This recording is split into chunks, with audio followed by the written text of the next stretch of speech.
기적처럼 왔을 때 너는 자신할 수 있느냐? 내가 한밤중에 왔을 때 너는 나와 갈 수 있느냐? 말씀에 등불이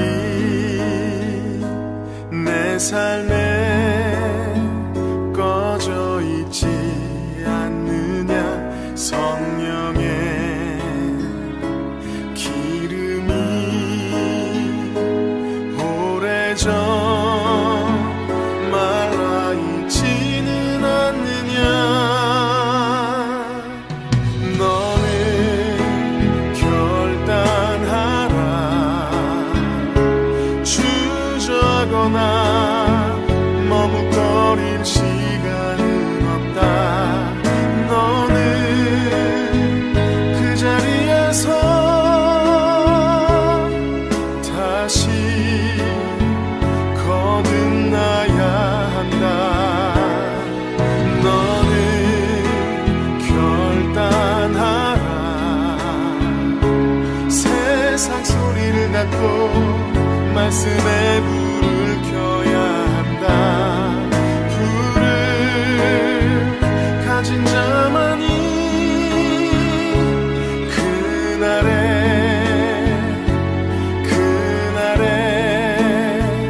나와 간다.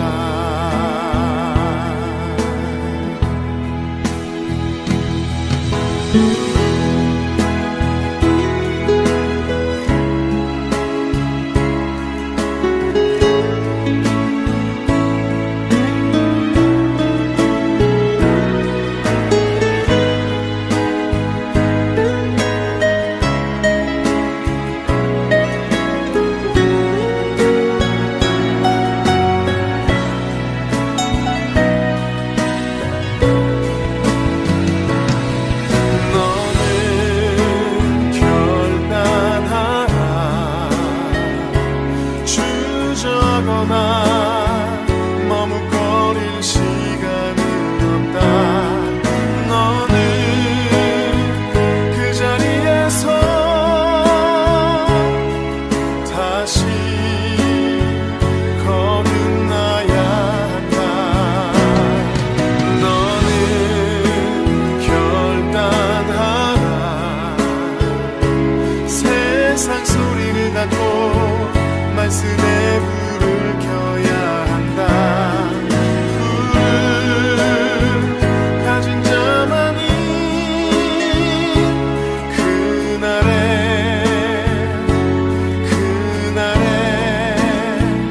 나와 간다.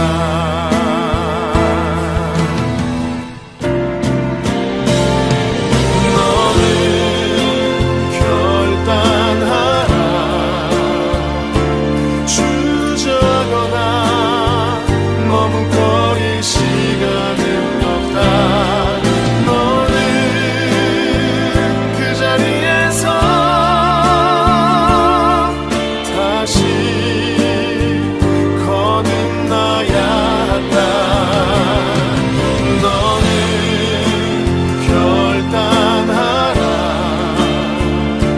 세상 소리를 닫고 말씀에 불을 켜야 한다. 불을 가진 자만이 그날에 나와 간다.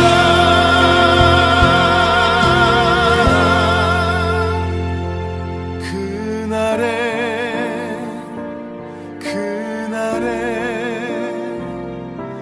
나와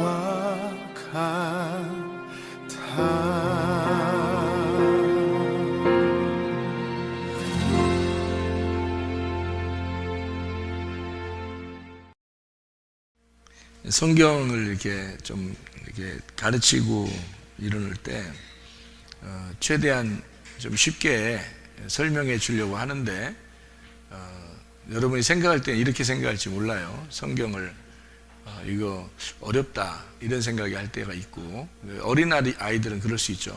그러니까 성경이 좀 어렵다, 그러니까 그렇게 생각할 수 있고, 또 하나는 이거 뭐 배워서 뭐해 이런 생각할 수도 있어요. 그러니까 성경이라고 하는 게, 그러니까 성경을 이제 성경 있는 그대로를 얘기해 주니까 배워서 뭐해 이런 생각할 수도 있단 말이에요. 그리고 이제 자기한테 이제 필요한 말을 이렇게 해주면은 이제 설교를 좋아하죠. 근데 성경 말씀 있는 걸 그대로 이렇게 설명을 해주니까 그거 배워서 뭐하지? 그런 생각할 수 있고, 그다음에 하나는 어렵다, 성경이 말이 좀 어렵다 이렇게 생각할 수도 있는 거고요. 근데 쉽게 설명을 해주려고는 해요, 여러분에게. 그러니까 쉽게 설명해 주려고 하니까 들으면 되는 거고, 또 반복해서 계속 이렇게 설명이 우리 교회에서 이제 해주기 때문에 좋은 거고요. 또 하나는 성경을 있는 그대로 여러분에게 가르쳐 줄 때 나하고는 무슨 상관이 없는 것 같은데 성경만 이렇게 알면 뭐하지? 이렇게 생각하는 이제 사람들이 있단 말이에요. 그런 사람들은 생각을 다 고쳐 먹으셔야 합니다. 그러니까 왜 그걸 고쳐 먹어야 되냐면, 성경을 있는 그대로를 여러분이 배우지 못했기 때문에 성경을 모르는 거예요. 성경을 모르니까 무슨 현상이 벌어지냐면, 자기가 설교를 듣고 인생을 이제 살아가려고 하는 거죠. 근데 성경 자체를 알면 자기가 스스로 성경 말씀이 자기 속에 들어와서 살아가게 될 수 있는 거예요. 그런데 성경 자체를 모르니까 설교를 하면 그 설교를 통해서 자기가 좀 어떻게 이렇게 사세요 그러면 그렇게 살려고 노력하고 이제 그런 식으로밖에 안 되는 거죠. 근데 성경 자체를 알게 되면 이 말씀이 내 속에 들어와 버린다고요. 그럼 그 말씀이 내 속에 들어오면 그 예수님이 된다고. 그게 예수님이 나를 인도하게 되는 거예요. 그러니까 다른 사람이 필요 없는 거예요, 그렇게 되면. 그래서 저는 성경을 여러분에게 그대로 가르쳐 주길 원하는 거예요. 성경 좀 알으라고. 왜냐면 여러분이 사람들 물어보세요, 성경 아는가? 성경을 몰라. 성경을 물어보면 성경, 교회를 뭐 오래 다녀도 성경을 몰라. 그러니까 그러면 이제 안 되는 거죠. 그러니까 성경을 자체를 아는 게 중요하다. 왜 그러냐면, 그 성경을 자체를 알게 되면 어떤 걸 알게 되는 거냐면, 성경을 이렇게 내가 글자를 알려주는 게 아니에요. 이 성경의 속에 있는 뜻을 여기서 뭐라고 말하는지 그걸 설명해 주는 거거든요. 그러면은 예수님이 와도 어차피 그 얘기를 할 거란 말이에요, 여러분한테. 예수님이 와서 성경에서 자기가 얘기하는 건데 뭔 얘기를 하겠어요? 자기가 그 성경에 있는 내용을 설명해 줄 거 아니에요, 예수님이. 그거예요. 그러니까 우리도 성경을 예수님처럼 설명해 주는 걸 알아야 되는 거예요. 그거를 알았다는 얘기지. 나도 그걸 알면 예수님이 우리 속에 들어와요. 그게 예수님이라는 말씀이지, 뭐 성경책 이게 무슨 예수님이에요. 이게 예수님이라는 게 아니에요. 이 성경책이 내 속에 들어와서 내 속에서 예수님으로 인도를 해야 돼, 나를. 그러면 생활 자체를 인도하게 되는 거죠. 말씀을 알게 되니까. 그러니까 언제든지 말씀이 내 속에 기억이 나고 그 뜻이 이해가 되고, 그래서 살게 되는 거란 말이에요. 그래서 말씀을 있는 그대로 계속 집어넣어 주는 거예요. 그러면 그 사람이 이제 말씀이 인도하도록, 다른 사람이 인도하는 게 아니고, 목사가 여러분 인도하는 게 아니에요. 설교가 인도하는 것도 아니고, 말씀이 이해돼서 그 말씀이 속에 들어가면 그게 레마의 말씀이 돼서 그 레마의 말씀이 나를 인도하는 거죠. 그게 성경을 배우는 목적이에요, 여러분. 성경을 그래서 많이 알아야 돼요. 초대교회 성도들은요, 성경을 있는 그대로 배웠습니다. 여러분, 바울 사도가 뭘 가르쳤겠어요? 성경을. 구약에 있는 말씀을 신약으로 설명을 한 거예요. 바울이 다른 얘기 한 거 없어요. 바울 다른 쓸데없는 얘기 같은 거 안 합니다. 구약에 있는 율법의 내용을 신약으로 설명을 했어요. 바울이 그걸 설교라고 편지에다 쓴 겁니다, 여기 성경에. 그런데 사람들은 그런 식으로 보지 않고, 예수님이 이 땅에 오신 것이 뭐 때문에 왔어요? 율법이라는 구약을 너희들이 겉으로 보고 있으니까 속에 무슨 내용으로 내가 썼다라고 하는 걸 예수님이 저자니까, 이 책의 저자니까 저자 직강을 한 거예요. 속에 이런 내용이야 라고 설명해 준 게 복음서란 말이에요. 그거를 알려주려고 오신 분이 예수님이라. 그러니까 우리들은 뭐 해야 돼? 지금은 이 성경이 구약 신약 다 되어 있으니까 이거를 구약과 신약과 합해서 이거를 책을 설명을 해줘야 될 거 아니에요. 예수님이 이 땅에 지금 계시다면 그렇게 하실 거라고. 똑같다고요. 그렇게 알아야 성경을 아는 거지. 뭐 다른 얘기를 많이 해서 뭐 목사님 무슨 실력 자랑하는 거예요? 그게 소용없어요. 성경 자체를 알아야 돼요, 여러분이. 그래야 이 말씀이 여러분을 인도해 나가는 거예요. 그래서 성경 말씀을 배워야 된다는 겁니다. 누가복음 5장 36절부터 39절까지 말씀. 또 비유하여 이르되 새 옷에서 한 조각을 찢어 낡은 옷에 붙이는 자가 없나니 만일 그렇게 하면 새 옷을 찢을 뿐이요 또 새 옷에서 찢은 조각이 낡은 것에 어울리지 아니하리라. 새 포도주를 낡은 가죽 부대에 넣는 자가 없나니 만일 그렇게 하면 새 포도주가 부대를 터뜨려 포도주가 쏟아지고 부대도 못 쓰게 되리라. 새 포도주는 새 부대에 넣어야 할 것이니라. 묵은 포도주를 마시고 새 것을 원하는 자가 없나니 이는 묵은 것이 좋다 함이니라. 아멘. 이렇게 말씀을 했습니다. 여기에 있는 내용들을 우리가 성경을 한번 찾아서 보죠. 우선은 이렇게 그림을 한번 그려볼게요. 이렇게. 그리고 이렇게 나눠볼게요. 그러면 이렇게 나누면은 여기가 뭐가 되겠어요? 애굽이 되겠죠. 여기는 광야가 되겠고요. 여기는 가나안이 되겠습니다. 그럼 여기는 뜰이 되겠죠. 뜰. 여기는 성소가 되겠고요. 그리고 여기는 지성소가 되겠습니다. 이게 성경적으로 이제 기본으로 여러분이 알고 있어야 되는 그런 내용이에요. 36절 말씀에 보니까 여기에 새 옷이라고 되어 있습니다. 새 옷에서 한 조각을 떼내어 할 때 그 새 옷 할 때요.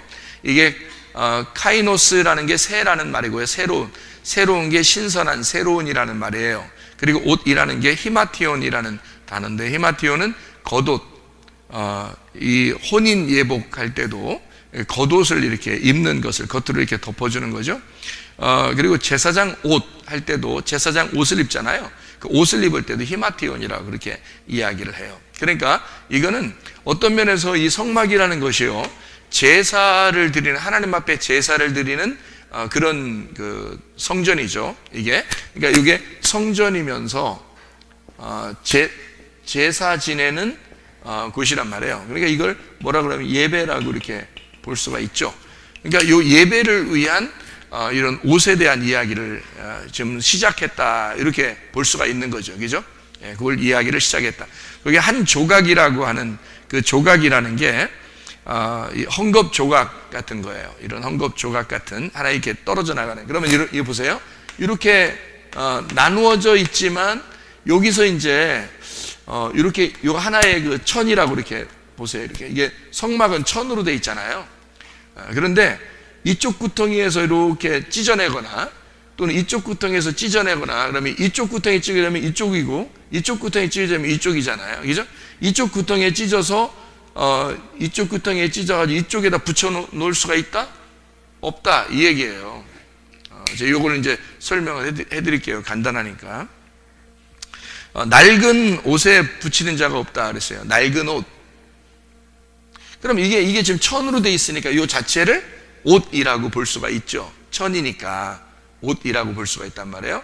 낡은 거라고 하는 건 팔라이오스라고 해서 이게 늙은이란 말이면 늙은, 오래된, 옛날 뭐 이런 거예요. 그러니까 보세요. 이쪽이 새로운 거겠어요? 이쪽이 새로운 거겠어요? 이쪽이 새로운 거죠. 그럼 이쪽은 낡은 거란 말이에요. 이쪽은 옛날 거란 말이에요. 그죠? 여기에서부터 이쪽으로 가야지 새로운 거죠. 이쪽에서 일리 가면 옛날 거로 가는 거죠. 그죠? 무슨 말인지 이해가 돼요? 여기까지. 이게 쉽게 이해가 되는 거예요. 붙이는 자가 없다. 에피발로라고 해서 위에다 던지다 또는 이렇게 위에다가 이렇게 덮어주다 이런 거예요. 그렇게 할 수가 없다는 겁니다. 찢은 조각이 낡은 옷에 어울리지 않기 때문이다. 그런 말이거든요. 여기 조각을 낡은 옷에 붙인 자가 없나니 만일 그렇게 하면 새 옷을 찢을 뿐이요 새 옷에서 찢은 조각이 낡은 것에 어울리지 않는다 이렇게 되어 있습니다. 그 어울린다라는 말이 쉼포네오라는 단어인데요. 이게 동의하다 또는 일치한다, 조화를 이룬다, 연합한다, 합의를 보다라는 단어거든요. 그러니까 새 것이 옛날 거에 일치가 되지 않는다는 말이에요. 하나가 되지 않는다. 하나가 될 수가 없다. 그런 말이거든요. 누가복음 5장 37절의 말씀에 또 이렇게 되어 있어요. 새 포도주라고 되어 있고요. 새 포도주를 낡은 가죽 부대에 넣는 자가 없다 했을 때 거기 새 포도주가 새라는 게 네오스라는 말이고 이게 새로운, 젊은, 신선한 이란 말이고요.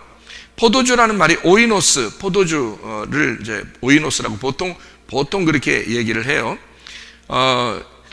그리고 이제 여기에 우리가 한번 생각해 봐야 될 것이 있는데 누가복음의 7장 33절, 34절을 여기 다음 장이니까 다음 장이니까 한번 봐봐요.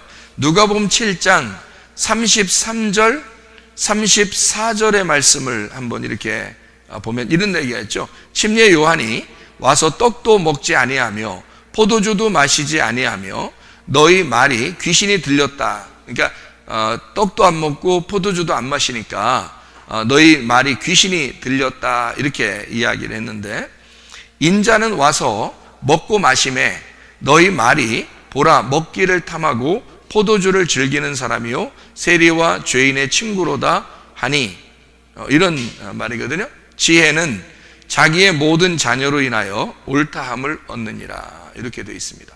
그러면 예수님은 포도주를 어떻게 하셨다는 거예요? 예수님은 포도주를 마셨다는 얘기로 나오고요. 그 다음에 침례 요한은요. 침례 요한은 포도주를 안 마셨다는 거로 나오거든요. 그죠?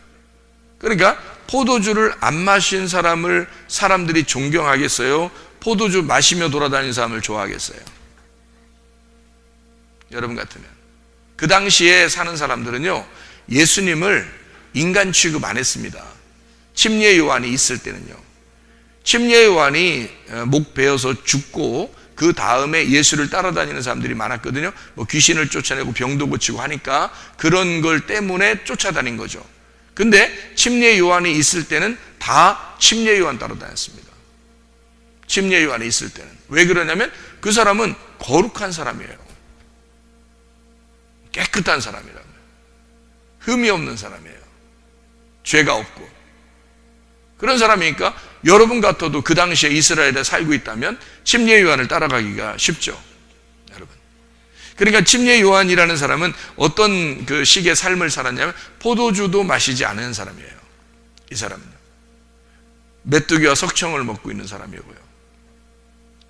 그러니까 광야에 외치는 자의 소리니까 어디에 있는 사람이에요? 광야에 있는 사람이에요. 그러니까 여기 지금 광야잖아요, 이쪽이. 그죠? 그러니까 여기에 침례 요한이 있어요. 포도주를 안 마셨다 그러고요. 예수님은요, 여기 있는 분이에요. 포도주를 마셨다 그러거든요. 그러니까 침례 요한은 광야에서 인정받는 사람이에요. 그러니까 모세와 같은 율법이죠. 모세와 같은 율법. 그러니까 이거를 모세와 같은 율법, 이걸 엘리야라고 침례 요한을 소개하죠. 그러니까 여기선 율법이 충만한 거고 여기는 유전과 전통이 있는 거예요. 그리고 신학, 교리 뭐 이런 것들이 있는 거예요. 여기. 아주 초등학문이죠. 초등학문.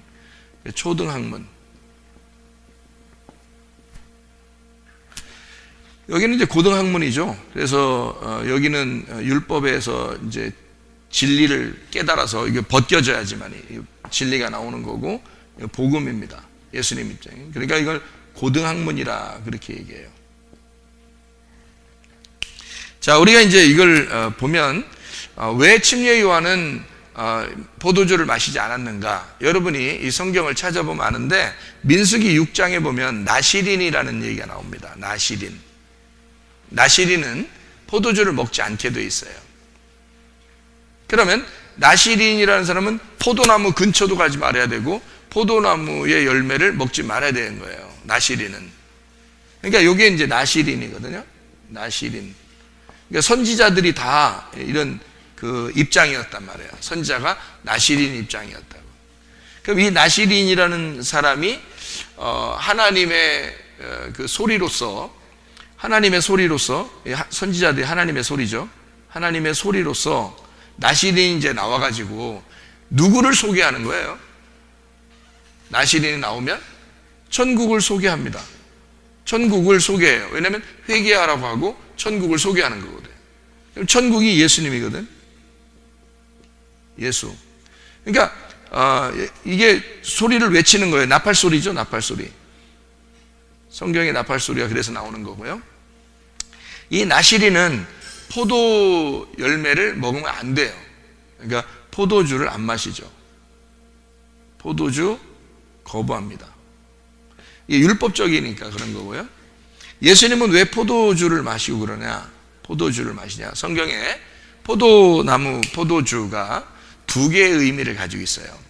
하나는 묵은 포도주가 있고 하나는 새 포도주가 있어요. 그러니까 여기서 묵은 포도주, 새 포도주 이렇게 말하죠. 그죠? 누가복음 5장에 보면 묵은 포도주, 새 포도주 이렇게 돼 있죠. 그럼 묵은 포도주라고 하는 게 뭐냐면 여기에요. 묵은 포도주가. 그러니까 묵은 포도주. 이거는 새 포도주입니다.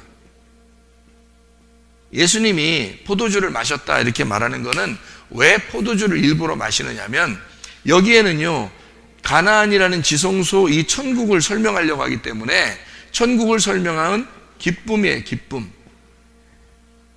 기쁨이니까 포도주를 마실 수밖에 없는 거예요. 그러면 이 포도주라고 하는 게 이 예수 그리스도가 말이에요. 포도주를 이렇게 맛보고서 죽었다 이런 말이 있어요. 어디서요? 요한복음 19장에 보면 29절에 이런 말씀이 있어요. 요한복음 19장 29절 말씀 보면 이렇게 되어 있습니다. 뭐라고 되어 있냐면요. 거기 신포도주가 가득히 담긴 그릇이 있는지라 사람들이 신포도주를 적신 해면을 우슬초에 메어 예수의 입에 대니 예수께서 신포도주를 받으신 후에 이르시되 다 이루었다 하시고 머리를 숙이니 영혼이 떠나가시더라 이렇게 되어 있습니다. 이거를 성경을 여기 이제 포도주를 잘 알면은 이게 무슨 말인지 이해가 되죠. 신포도주라고 하는 건 어디에 속한 거겠어요? 여기 중에서 어디에 속한 거? 이쪽에 속한 거죠. 묵은 포도주가 신포도주란 말이에요. 신포도주라고 하는 거는 율법을 자기 속에 집어넣고 죽는 거예요. 그러니까 요것도 피고 요것도 피인데 다시 말하면 요것도 말씀이고 요것도 말씀이에요. 묵은 포도주도 말씀이고 새 포도주도 말씀이야. 근데 이 묵은 포도주라고 하는 건 어디를 설명하려고 하면 광야를 설명하는 나시린들이 있는 포도주예요. 근데 이 나시린들이 이걸 먹으면 이걸 먹고 죽어야 되는데 감당이 안 돼. 이걸 먹고 죽어야 되거든. 이걸 먹은 자는 죽어야 된단 말이에요. 그러니까 십자가 못 박혀 죽을 때 신포도주를 마시고 죽으셔야 돼. 근데 그 죽음은 오직 누구만 죽어야 돼? 예수님만 죽어야 되는 거예요. 그래서 나시린은 뭐냐면 여기에 나오는 예수님을 소개하는 자들이기 때문에 먹으면 안 된단 말이에요. 그러니까 민수기 6장에 나시린들은 포도주를 먹지 못하도록 막아놓은 거예요. 나시린일 때는. 그러니까 나시린은 지금 이 상태를 살아가는 사람들이기 때문에 이 여기를 즐길 수가 없는 거예요. 포도주를 즐길 수가 없다고. 근데 예수님은 광야에서 시험을 다 세 가지를 다 이기고 났기 때문에 그래서 귀신도 쫓아내고 병도 고치고 죽은 자를 살리고 그리고 포도주도 마시면서 죄인들과 함께 지낼 수 있는 거예요. 왜냐하면 천국을 사시는 분이니까. 광야의 시험을 다 이겼잖아. 광야의 시험을 그 마태복음 4장, 누가복음 4장에 광야에서 3번의 시험을 다 이겼단 말이에요. 그 3번의 시험은 뭐라고요? 창세기 3장에 나오는 먹음직, 보암직, 탐스럽게 하는 선악과의 시험이라고. 요 3개를 다 이긴 거예요. 그러니까 아담의 죄가 거기서 끝난 거지, 끊어진 거지. 그러니까 예수님은 이제 하나님 아들의 삶을 이 땅에서 사람 죄인들과 함께 있지만 천국을 살 수 있는 거란 말이에요. 그러니까 즐겁죠. 천국의 삶은 즐겁죠.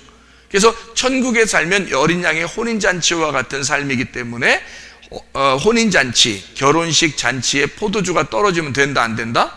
안 된다. 그래서 포도주를 새로 만들어 주시잖아요. 요한복음 2장에 가나의 혼인잔치에서. 그게 누구를 만들어 주는 거예요?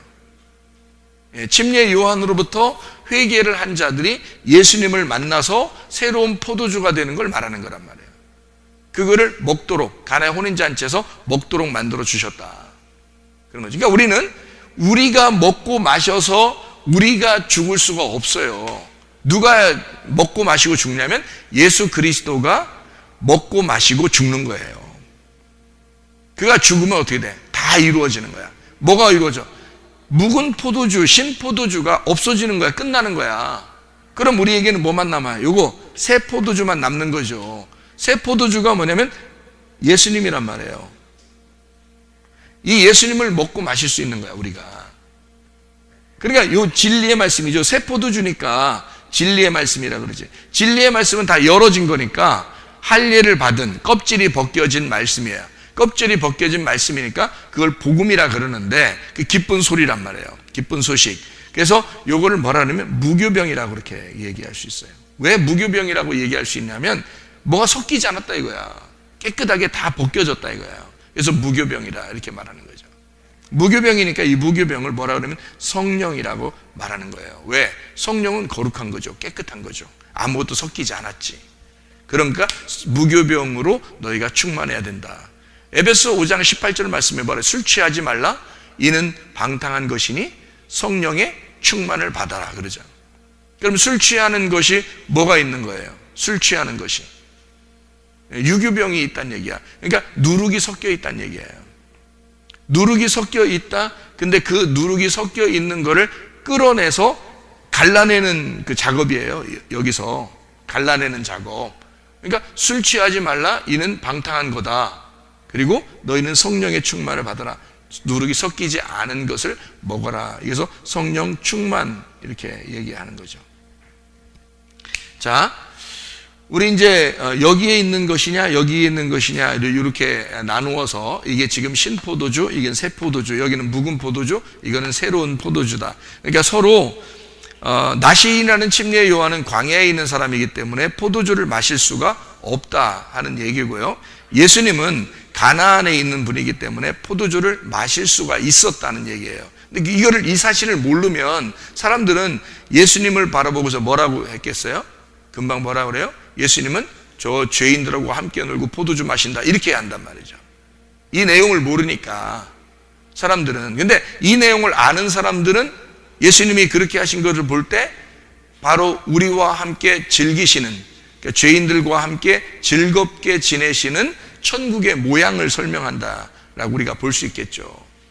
그러니까 성경이 그만큼 다르게 보이겠죠. 그죠? 예수님의 그 모습이. 그러면 예수님만 그 신포도주를 마시고 모든 걸 끝낼 수 있는 분은 예수님밖에 없으니까 우리가 죄를 해결할 수 있다 없다?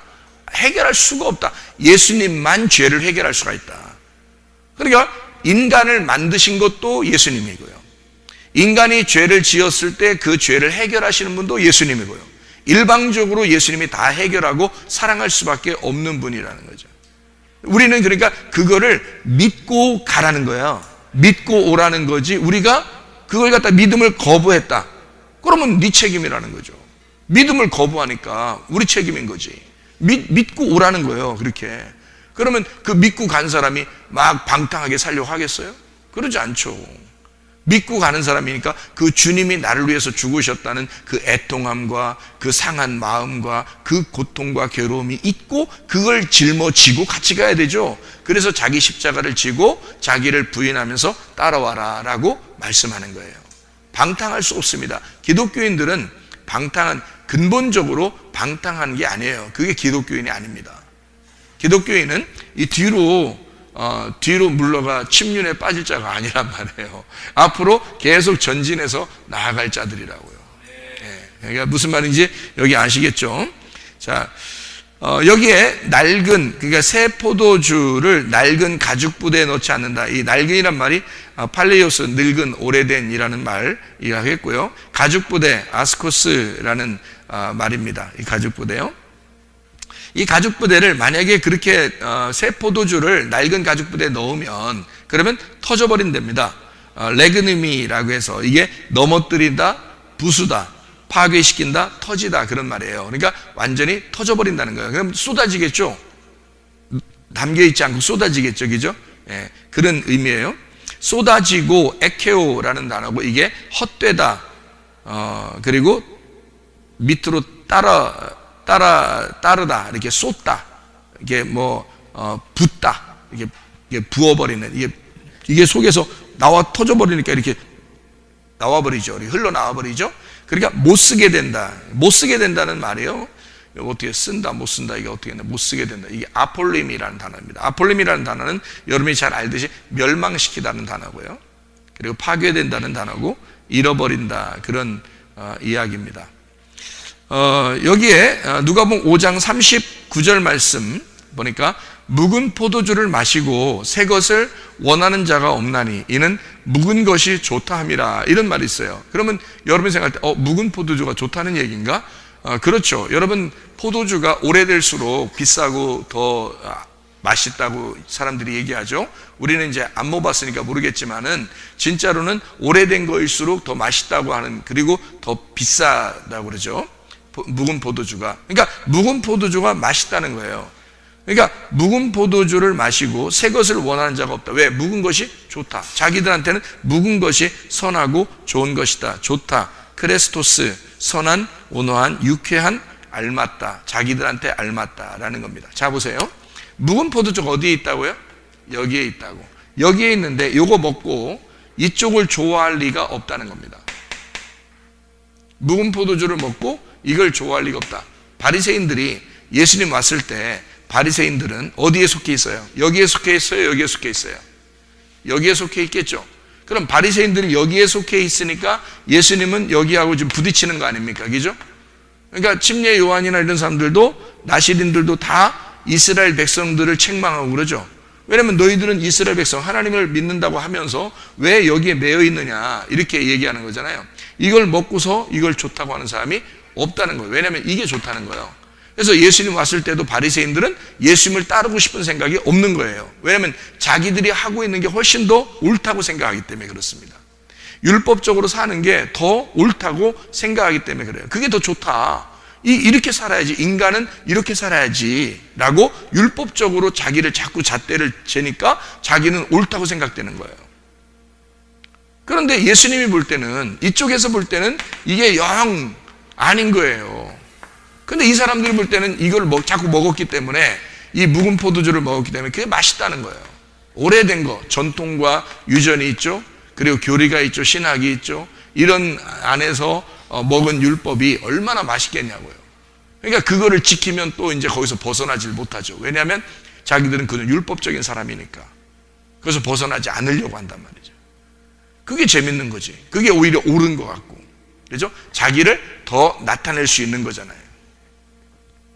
근데 진리는 그렇지 않아요. 진리는 죄인들과 함께 같이 지내면서 포도주를 마시고 죄인들과 함께 기뻐하고 그들의 그 죄를 덮어주는 거예요. 그러니까 복음이라 그러죠. 가나안 땅이라고 하는 이곳에 주님의 지성소에서는 너희들이 모두 다 죄인이야. 근데 내 피가 여기에 쏟아졌어. 그래서 너희 죄를 다 용서해 준 거야 라고 덮어주는 거거든요. 여기는. 그러니까 이거는 사랑이에요.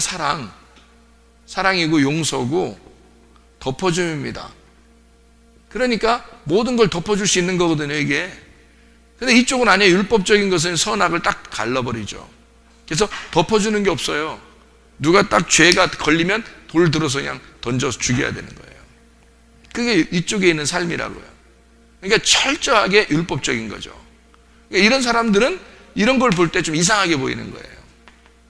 너무 이렇게 두리뭉실하게 넘어가는 것 같고 이상하다 이거죠. 그런데 예수님이 볼 때는 너희들이 너무 딱딱하다는 거예요. 원래 하나님의 의도가 그게 아닌데, 하나님은 사랑인데, 사랑의 하나님인데 너희들은 너무 공의의 하나님을 원한다는 겁니다. 공의, 정의. 용서하지 못하고 뭔가 정의롭고 공의롭고 거룩하니까 분리죠. 이 땅에서 우리가 분리돼서 나왔다라고 하는 것을 자랑하는 거거든요. 그러니까 그런 그 거룩한 분리주의자를 바리새인이라 그렇게 말하거든요. 그러니까 바리새인들이 얼마나 율법적이겠어요. 이렇게 사는 사람들이 이런 걸 보니까 막 덮어주고 막 사랑해주고 용서해주고 하는 걸 보면 너무 이상하게 보이는 거예요. 이게 그러니까 사람들도 마찬가지죠. 이렇게 된 사람들은 굉장히 정의롭고 공의롭고, 이 세상의 모든 사람들은 야당과 여당이 있고요, 우파와 좌파가 있고요, 다 이렇게 막 서로 갈라서 저쪽 편이 잘못됐고 자기는 잘했다 이렇게 생각하는 사람들이거든요. 근데 사실은 하나님의 입장에서는 그런 게 없죠. 우파도 좌파도 또는 보수도 진보도 없는 거예요. 다 필요한 거거든요. 둘 다 필요한 거고, 하나님은 그 안에서 죽으셨잖아요. 그래서 모두 다 하나가 되기를 원하시는 거죠.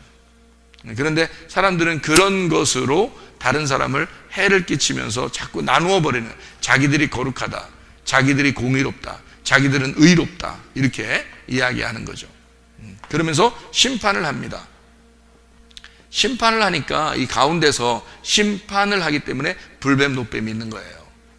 그래서 여기서 심판을 하고 양쪽을 갖다 나누어 버리는 거거든요. 거룩하다, 거룩하지 못하다, 이렇게. 근데 이쪽에 오면은 이게 다 덮어버릴 수 있는 그런 얘기들이에요. 다 용서하고 사랑하고 그런 하나님이다라고 하는 것을 알려준 거죠. 하나님은 크게 말해서 두 개의 하나님이에요. 하나는 거룩하신 하나님, 하나는 사랑의 하나님, 이렇게 나누어진 거죠. 사랑의 하나님이 여기에 있는 거고, 거룩하신 하나님이 이쪽에 있는 거예요.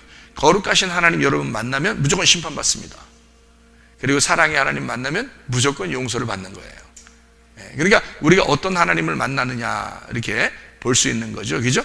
자, 그러면 여기서 이제 우리가 마지막 요약하면서 마치죠. 자, 이쪽에서 이쪽으로 넘어가잖아요. 애굽에서 광야로 넘어가고, 광야에서 가나안으로 넘어가면 여기가 지금 뭐냐면 옛날이에요. 옛날이요. 이렇게 됩니다. 여기가 옛날이고 여기가 새날이에요. 그러면 여기서 여기까지 넘어가는 것이 옳은 거예요? 잘못된 거예요? 옳은 거죠. 애굽에서 광야로 넘어가는 것이 당연한 거고, 광야에서 가나안 땅으로 넘어가는 것이 당연한 겁니다. 그러니까 이게 넘어가는 거를 뭐라면 새 것이라 그렇게 해요. 쉽죠? 넘어가는 걸 쉽게. 그러니까 여러분도 초등학문에서 고등학문으로 넘어가는 것이 새 것이란 말이에요. 그러니까 새 것으로 넘어가는데 다시 옛날 거로 돌아가면 안 된다는 것을 얘기하는 거거든요. 자, 새 날에서 옛날로 이렇게 돌아간다면, 이걸 이렇게 거꾸로 이렇게 돌아간다면, 이렇게 거꾸로 돌아간다면 어떻게 될까요? 이건 낡은 것이 되는 거예요. 옛날로 돌아가는 거죠. 그죠? 그래서 옛날로, 새날에서 옛날로 돌아가면 이거 낡은 것이에요. 그러면 이 낡은 것을, 이 낡은 것이라고 하는 나에다가 새 것이라는 예수를 여기 낡은 것에다가 요 뒤로 돌아가는 것에다가 붙이면 된다, 안 된다? 붙이면 안 된다. 요 새로운 것이 이것을 찢어버리기 때문이다. 자, 무슨 말인지 아시겠어요? 이게 그 말이란 말이에요. 그러니까 너희들이 새롭게 전진해 나가면서 하나님 안에서의 삶을 성장시켜 나가고 위로 이렇게 위로 올라가고 있는데, 아래로 내려가려고 하는 너에게 이 위에 있는 것이 가만두겠냐?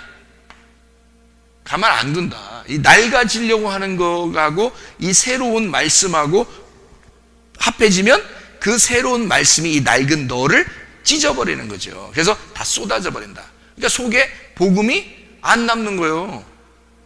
왜냐면 네가 안 변했잖아. 너를 네가 바꾸는 게 아니야. 여기서 여기로 가는 게 누가 다 갔어요? 예수님이 다 갔잖아요.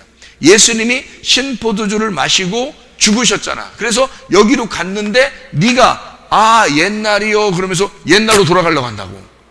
그러면 그 복음이 너를 가만두겠느냐 그거지. 너를 파괴시킨다는 거지. 너를 파괴시킨다. 그래서 다 쏟아져 버린다 이거예요.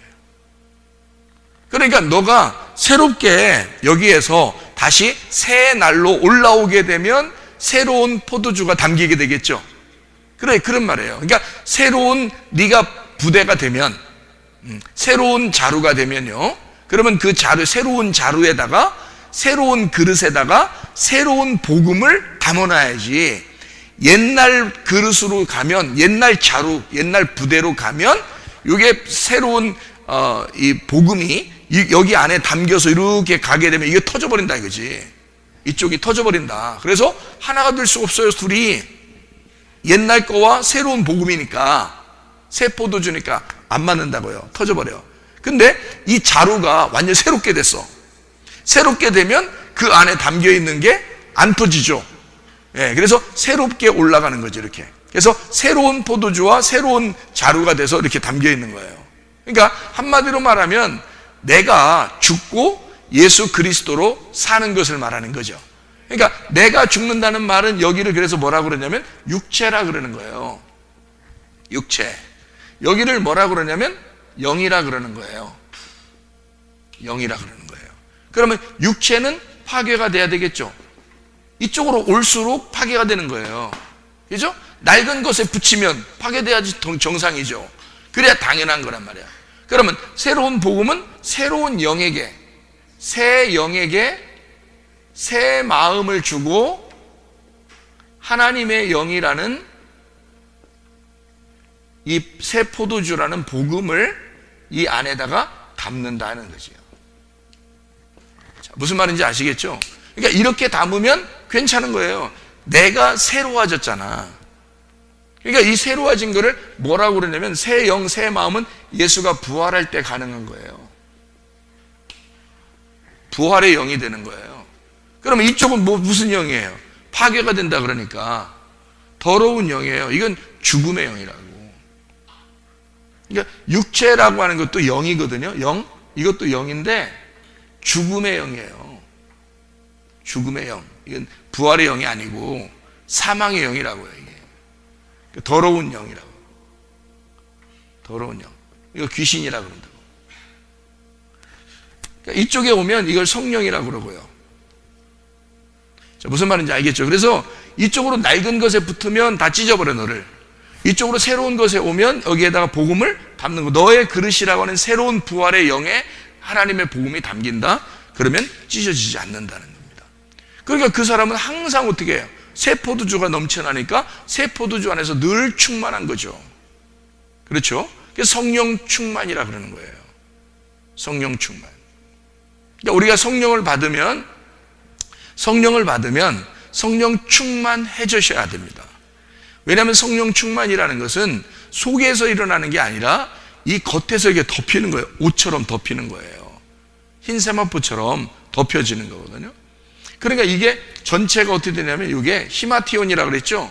이 히마티온이라고 하는 이 성막, 이 천 자체가 거룩해지는 거예요. 그러니까 이 자체가요, 이렇게 이 자체가 이렇게 해서 이 자체가 하나의 옷 히마티온, 거룩한 성전이 되는 거예요. 이게요. 그러니까 여기서 새로운 것을 담았을 때 이것이 전체가 다 새로워지는 부활의 영 안에서 새로워지는 것이 된다. 이거를 성령 충만에 덮여지는 거니까요. 싹 우리를 덮어주는 거거든요. 그러면 새로운 사람이 된다는 겁니다. 그러니까 우리가 이거를 만들어내는 게 아니고 예수님이 다 이걸 만들어내는 거예요. 그러니까 주님께 의지하는 거지. 우리는 주님이 한 길을 우리가 가는데 어떻게 하냐? 거꾸로 가는 게 아니라 앞으로 간다 이거야. 거꾸로 가는 게 아니고 거꾸로 가면 다 터져버린다. 왜? 터져야 정상인 게 너를 파괴시키고 너를 터뜨려 버리는 건 당연한 거예요. 그렇게 해야 사는 거란 말이에요. 뭐가 터뜨리는 거예요? 그 자루를? 자루는 나고 낡은 자루는 나예요. 뭐가 터뜨리는 거예요? 새 포도주가 터뜨리잖아요. 그러니까 새로운 복음을 받잖아요. 여러분의 진리의 말씀을 받잖아. 그러면 옛날 과거에 여러분이 알고 있었던 이런 것들이 막 터져버립니다. 자꾸. 그러면 옛날 사상, 옛날 지식, 옛날에 알고 있었던 나의 모습, 이런 것들이 터져버리는 거예요. 자꾸 터져버리고 새로운 복음이 이걸 터쳐버리는 거예요. 그러니까 이 사람이 어떻게 돼? 염소였는데, 염소는 광야에 내보내가지고 죽이잖아요. 그죠? 염소는 광야에 나가서 죽는다고요. 그래서 죽음을 경험하잖아요. 죽음이라는, 염소가 죽음을 경험하면 양이 된다고요. 그러니까 염소가 따로 있고 양이 따로 있는 게 아니고 염소와 양은 같은 거예요. 자, 보세요. 염소는 탕자입니다. 탕자니까 어디로 가겠어요? 애굽으로 가죠. 아버지의 집에서 애굽으로 돌아간단 말이에요. 그러니까 탕자니까. 그러면 돌아온 탕자는 어떻게 돼요? 돌아온 탕자 아버지 집에 가죠. 그러면 탕자는 뭐가 탕자라는 거예요? 여기 지금 써놨잖아요. 염소가 탕자가 돌아온 탕자가 될 때는 옛날 탕자가 아니에요. 여러분 누가복음 15장을 한번 봐봐요. 누가복음, 같은 누가복음이니까 누가복음 15장을 한번 봐봐요. 뭐라고 돼 있나? 15장에 탕자를 아버지가 뭐 끼워줬어요. 손가락에다가. 손가락에다 뭘 끼워줬어요? 손가락에다가? 이상하잖아요? 손가락에다가 뭘 끼워줬냐면 가락지를 끼워줘요. 22절에 보니까 아버지는 종들에게 이르되 제일 좋은 옷을 내어다가 입히고 손에 가락지를 끼우고 발에 신을 신겨라. 옷 못 입나? 가락지 이렇게 주면은 자기가 이렇게 끼면 되잖아. 그리고 신발도 던져주면은 그거 갖다 이렇게 신으면 돼, 자기가. 근데 아닌 거야. 다 누가 해주는 거예요. 다 해주고, 다 이거를 이렇게 입혀주고, 신겨주고, 가락지를 껴주고요. 우리가 한 게 아니라고. 주님이 다 하시는 거라고, 이게. 왜? 돌아온 탕자는 왜 이렇게 다 해주냐면, 가락지라고 하는 건 여러분이 잘 아셔야 돼요. 옛날 고대 영화 같은 걸 여러분 보면 이해가 되시는데, 옛날에는 가락지가 상속하는 가락지예요. 그래서 가락지는 딱 하나라고요. 뭐 여러 개, 부자들은 여러 개 가락지를 끼고 있지만 그 중에 가락지가 도장 가락지가 있어요. 도장 가락지. 옛날에는 도장을 그렇게 새겼단 말이에요. 반지로 새겼다고요. 그래서 그건 그 집안의 가문이었다고요.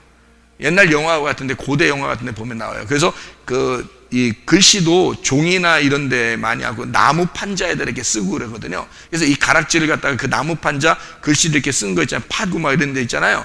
그러면 이 가락지를 갖다가 그 나무 판자 밑에다가 팡 찍습니다. 그러면 여기가 이제 울룩불룩하게 돼 있잖아요. 도장이. 그러면 거기에 딱 찍혀서 인이 탁 박히는 거예요. 그러면 그걸 딱 표시를 보고 이 집안에서 이 찍은 인이다, 도장이다라고 인정하는 거거든요. 그래서 성경에서는 그 가락지를 성령의 인이다 이렇게 말하는 거예요. 성령이 우리를 도장 찍었다 이렇게 하는 거죠. 변함이 없다. 그러니까 이게 이 가락지라고 하는 것은 그 집안의 상속이에요. 우리 집안의 유산을 다 물려주겠다, 이 아들에게 물려주겠다는 거예요. 그럼 생각해 보세요. 자, 나갔다가 돌아왔는데 가락지도 주고 유산을 다 물려주는 거예요. 새 옷 입혀주고 잔치하고 그리고 새신 신겨주고. 자, 그러면 여러분 같으면 이게 무슨 말이겠어요? 왜 이렇게 하셔요? 아버지가 왜 이렇게 해요? 너무 기뻐서? 너무 좋아서? 한참 못 보다가 봤으니까 너무 좋아서 그런 거예요? 예? 아니, 여기 성경에 써 있어요. 그렇게 하고서 형이 승질났죠? 이렇게 해주니까 형이 승질나서 얘기했어요. 그랬더니 이 아버지가 뭐라고 그래요? 32절에 내 동생은 죽었다가 살아났다 그러잖아요. 이거를 뭐라면 거듭났다 그러는 거야. 다시 태어난 거야. 다시 살았다는 얘기야. 그러니까 죽은 거예요. 동생은 죽은 거야. 자, 나간 동생이 누구야? 탕자죠. 탕자는 죽은 거야. 이게 여기 죽어. 이렇게 죽어서 여기에 부활하는 거야. 이게 양이에요. 이게 돌아온 탕자라고. 그러니까 탕자가 죽어서 돌아온 거예요. 그러니까 염소가 죽으니까 양이 된 거지. 염소 저쪽에 있고 여러분 교회에 딱 앉아있으면 이쪽은 염소, 이쪽은 양 이렇게 하면 되겠네. 이쪽 오른쪽에 앉아있으니까 양, 뭐 이쪽 왼쪽에 앉아있으니까 염소 이렇게 하는 거냐고. 여러분 그런 말이 아니라고요. 다 뭘 얘기하는 거냐면 여기 세 단계를, 세 등분을 써놓고 하나님이 이쪽에 있는 것이 이쪽으로 돌아오는, 낡은 것이 새 것이 될 때의 그 순서를 설명해 놓는 거예요. 여러분 마음 안에 다 있는 거라고. 그래서 여러분 마음 안에 다 있는 거니까 여러분 마음이 낡은 가죽 부대가 되면 새로운 복음이 여러분에게 전달됐을 때 그 낡은 가죽 부대가 감당을 못해요. 그래서 낡은 가죽 부대가 터지면 어떻게 돼? 죽죠. 죽으면 새로운 가죽 부대가 되는 거야.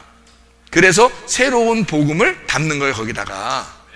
그러면 여러분이 양으로서 새로운 복음을 담아서 새로운 가락지를 끼고 하나님 아버지의 유산을 받는 상속자가 되는 거지. 그 돌아온 탕자가 되는 거란 말입니다.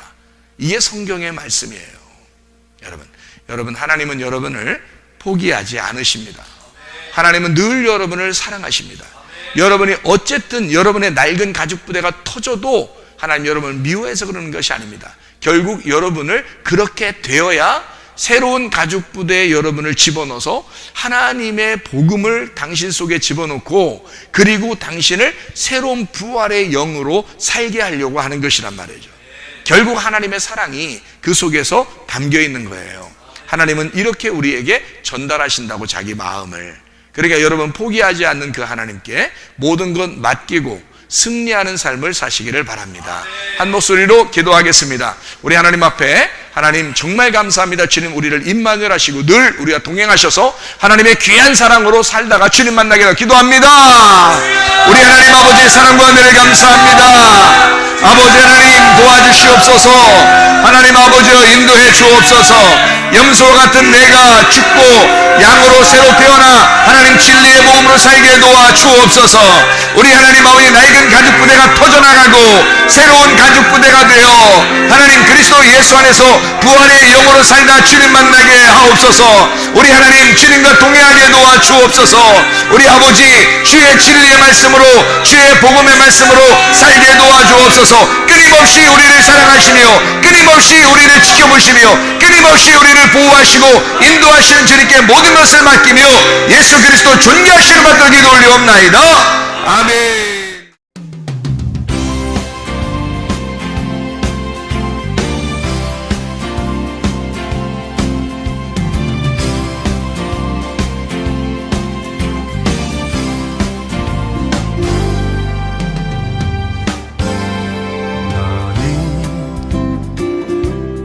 너머로 뻗은 나무 가지에 푸른 열매처럼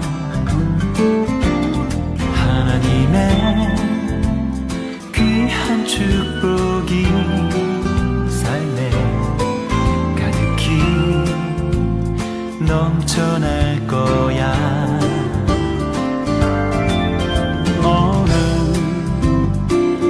어떤 시련이 와도 능히 이겨낼 강한 발이 있어. 전능하신 하나님께서 너와 언제나 함께 하시니